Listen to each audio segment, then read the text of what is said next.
વડોદરાના કુંભારવાડામાં ઘરેલુ કંકાસનું કરુણ પરિણામ. પત્નીએ ત્રિકમનો ફટકો મારી પતિની કરી ઘાતકી હત્યા.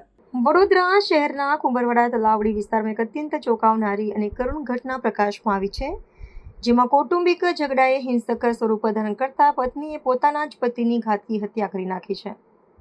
વહેલી સવારે દારૂના નશામાં દૂધ પતિ સાથે થયેલી સામાન્ય બોલાચાલીએ ઉગ્ર સ્વરૂપ ધારણ કરતા આવેશમાં આવેલી પત્નીએ નજીકમાં પડેલી ત્રિકમનો જીવલેણ ફટકો મારી દેતા પતિનું ઘટના સ્થળે જ કમકમાટીભર્યું મોત નીપજ્યું હતું. પ્રાથમિક માહિતી વિગત અનુસાર આ વિસ્તારમાં રહેતા શ્રમજીવી દંપતી અમિત અને મંજુ વચ્ચે અવારનવાર ઘરેલુ કંકાસ થતો હોવાનું પાડોશીઓ દ્વારા જાણવા મળ્યું છે. વહેલી સવારે કોઈ અગમ્ય કારણોસર બંને વચ્ચે ફરીથી ઉગ્ર બોલાચાલી શરૂ થઈ હતી, જે જોતજોતામાં હાથાપાઈમાં પરિણમી હતી. આ શારીરિક સંઘર્ષ દરમિયાન ભાન ભૂલેલી મંજુએ આવેશમાં આવી જઈને પતિ અમિતને ત્રિકમનો જોરદાર ફટકો મારી દીધો હતો. ગંભીર ઈજાઓને કારણે લોહીલુહાણ હાલતમાં અમિત પોતાની પત્નીની નજર સમક્ષ ઢળી પડ્યો હતો અને તેના પ્રાણ પંખેર ઉડી ગયા હતા.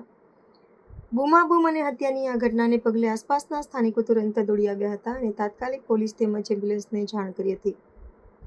એમ્બ્યુલન્સના તબીબી સ્ટાફે ઘટના સ્થળે પહોંચીને પ્રાથમિક તપાસ બાદ અમિતને મૃત જાહેર કર્યો હતો. પોતાના જ હાથોથી પતિની હત્યા થઈ જતા પત્ની મંજુ પણ ભાંગી પડી હતી અને સમગ્ર વિસ્તારમાં ભારે અરેરાટી વ્યાપી ગઈ હતી. ઘટનાની ગંભીરતાને ધ્યાનમાં રાખીને વડોદરા પોલીસે લાશને પોસ્ટમોર્ટમ માટે મોકલી આપી છે અને કાયદો વ્યવસ્થાના ભાગરૂપે આરોપી પત્ની સામે કાયદેસરની કડક કાર્યવાહી હાથ ધરી છે. કુંભારવાડા પોલીસ સ્ટેશન વિસ્તારમાં ખારીદ તલાવડી કરીને એક વિસ્તાર આવેલો છે, ત્યાં દેવી પૂજક પતિ પત્ની રહે છે.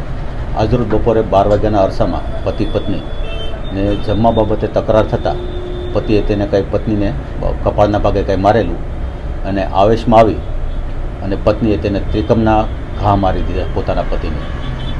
એના પતિનું નામ છે અમિતભાઈ નાનજીભાઈ અને પત્ની છે મંજુબેન. બંને દેવી પૂજક છે અને છાતીના અને ગળાના ભાગના જે વાઇટલ પાર્ટ ઉપર ઇન્જરી કરી છે તેના હિસાબે ત્યાં સ્થળ ઉપરથી આરોપણબેનના પતિનું મૃત્યુ થયેલ છે. કારણમાં એવું કહે છે કે બપોરનું જમવાનું તૈયાર થયું હતું અને એની પત્ની દેવા ગઈ એટલે પતિએ ના પાડી કે મારે નથી જમવું, તો પત્નીનો આગ્રહ હતો કે તમારે જમવું પડશે. આ બાબતે આ બંને વચ્ચે રકઝક થઈને તકરારના હિસાબે આવેશમાં આવીને તેની પત્નીએ ત્રિકમ વતી છાતીના અને ગળાના ભાગે હથિયારથી ઈજા પહોંચાડી. બંને છૂટક મજૂરી કરે છે. બંનેને 2 નાના સંતાનો છે, દીકરીઓ છે, એક 10 વર્ષની એક 7 વર્ષની છે. મરણ જનારની ઉંમર 30ની આસપાસ છે અને મારનાર જે તેની પત્ની છે તેની ઉંમર 26, 27 કે 28 વર્ષની છે. હા, આરોપણ બેન સ્થળ ઉપર જ હાજર હતા અને તેને અત્યારે પોલીસે પોતાના કબજામાં લીધો છે.